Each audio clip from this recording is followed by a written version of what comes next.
Summer vacation आने वाला था और रोज़ की तरह इस बार भी मैं अपने मामा के घर जाने वाला था। पर मेरा कज़न जो कि मेरा सबसे अच्छा दोस्त था वो अमेरिका चला गया। अब मुझे भी जाने का मन नहीं कर रहा था, पर दिशा दी बोली आ जाओ ना, मज़े करते हैं। उन्होंने ज़बरदस्ती बुला लिया। मन तो कर नहीं रहा था जाने के लिए, पर फिर भी चला गया। पर वहाँ से आने के बाद कुछ चीज़ें बदल गए थे। मैं वो अरुण नहीं था जो मैं जाने से पहले था। मुझे मामा जी की छोटी बेटी की बहुत याद आ रही थी। मुझे ईसा की बहुत याद आ रही थी। Hey guys, welcome to story 15। मैं हूं स्वप्नेश, आपका स्टोरी टेलर। मेरी मम्मी मुझे रोज़ बोल रही थी कि क्या हुआ तुझे, पर मैं कुछ कह ही नहीं पा रहा था। फिर लगा कि छोड़ो यार, ये सब बस अट्रैक्शन है, कुछ दिन जाते ही सब कुछ भूल जाऊंगा। वो साल बीत गया और उतना याद भी नहीं आई। हाँ, पर जब भी याद आती थी अपने आप को बड़ा हल्का महसूस करता था। एक सुकून सा महसूस होता था। उसके हाथ पे हाथ थामना और सुनसान रास्ते पे चलते रहना, सारे दुनिया से दूर एक खुद का दुनिया नज़र में आता था। खैर अगले साल फिर से वहाँ पे गया। सारे कजिन आए हुए थे और ईसा भी वहीं पे थी। जब देखा तो दिल धड़कने लगा, मन मचलने लगा, बात करने का मन हुआ, पर खुद को दूर रखूंगा ठान लिया था। एक दिन बीत गया, दूसरे दिन सारे कजिन्स एक साथ बैठे हुए थे। मैं पास से गुजरा तो वो टॉन्ट मार के बोलने लगी, अरुण तो हमसे बात नहीं करता। ये सुन के मेरी हंसी छूट गई और मैं फिर से उससे बात करने लगा।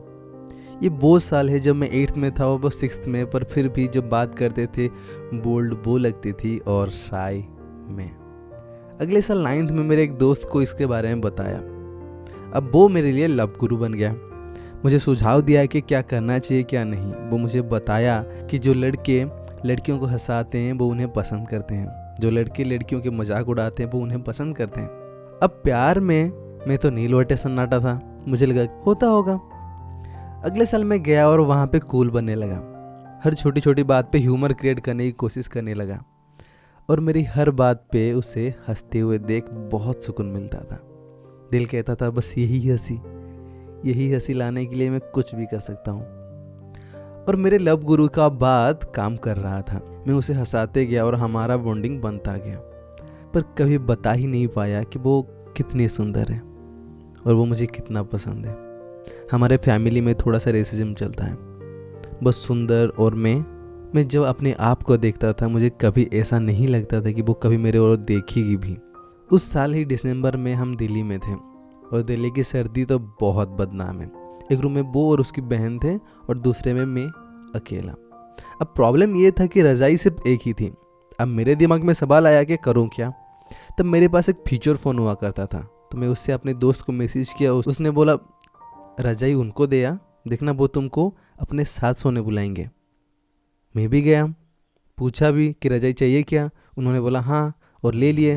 अब आगे उन्होंने कुछ बोला ही नहीं। कुछ देर रहने के बाद चीज़ें सब ऑकवर्ड होने लगी, तो मैंने कहा ठीक है फिर मैं चलता हूँ। वहाँ से आने के बाद अकेले रूम में ठंड से हालत ख़राब हो रही थी मेरी। किसी को कुछ बोल भी नहीं पा रहा था। उस रात में सो ही नहीं पाया, बस जादू की तरह रात भर धूप का इंतज़ार करता रहा। सुबह होते ही बालकनी पे गया और खड़ा रहा ताकि थोड़ा सा धूप मिल सके। मैं बालकनी में ही खड़ा था और देख रहा था सूरज बड़े ही आहिस्ता आहिस्ता ऊपर आ रहा है और धरा में ही अपनी किरणें बिखेर रहा है।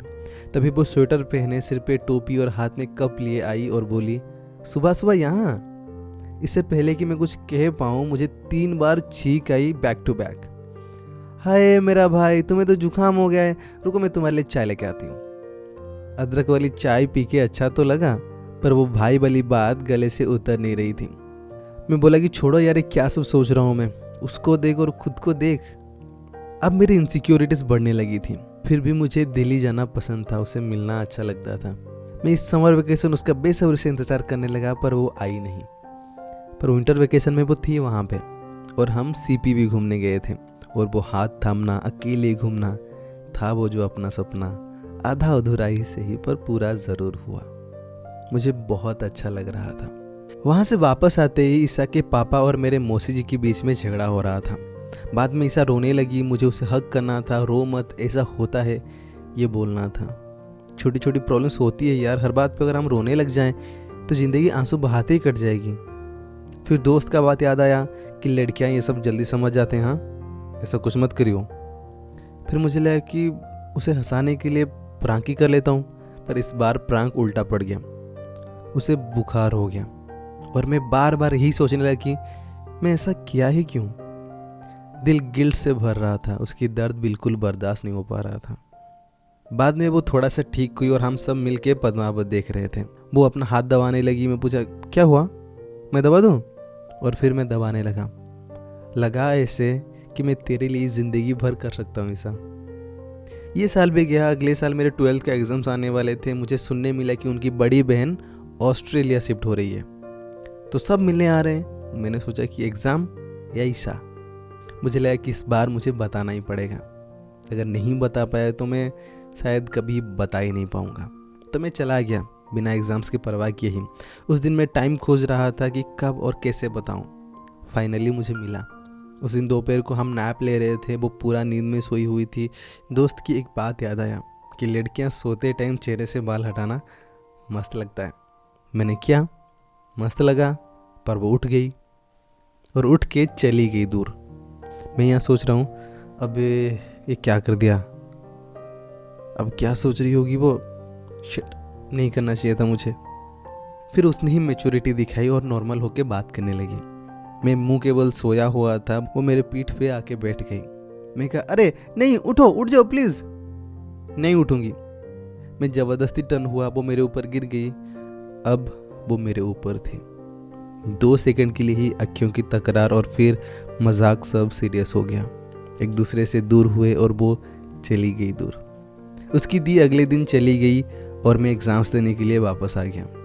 अगले महीने वो भी परमानेंट के लिए ऑस्ट्रेलिया चली गई और मेरा कहानी यहीं पे ख़त्म हो गया। मैं उसे कभी बता ही नहीं पाया कि मेरा दिल तेरे लिए धड़कता है। पर दोस्तों, ये याद रखना, ज़िंदगी में हर आस मुकम्मल नहीं होती।